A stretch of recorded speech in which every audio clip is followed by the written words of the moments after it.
பொதுக்குழுவிலே சொல்லியிருக்கிறார். என்னை எப்படி அவர் துரோகி என்று சொல்ல முடியும்? அவர் ஆட்சி பொறுப்பில் உட்கார வச்ச திமுக கொண்டு வந்த நம்பிக்கையில்லா தீர்மானத்தை எதிர்த்து அவர் வெற்றி பெறுவதற்கு அவருக்கு வாக்களித்த 18 எம்எல்ஏக்களை கட்சியை விட்டு நீக்கி அவர் துரோகியா?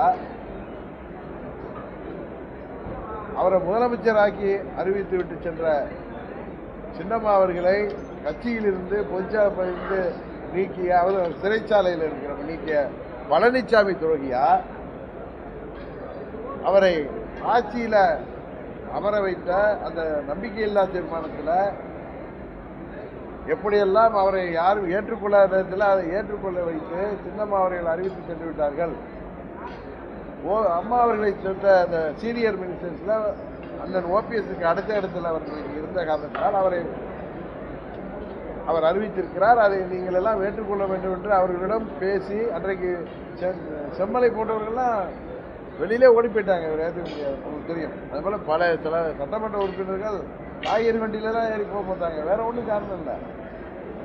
பழனிசாமியை எப்படி நாங்கள் முதல்ல ஏற்றுக்கொள்ள முடியும்? அதையெல்லாம் தடுத்து நிறுத்தி அன்றைக்கு 122 பேர் அவருக்கு ஆதரவாக வாக்களிக்க காரணமாக இருந்த என்னை அந்த 18 சட்டமன்ற உறுப்பினர்கள் நீக்கிய பழனிசாமி துரோகியா? நாங்கள் துரோகியா?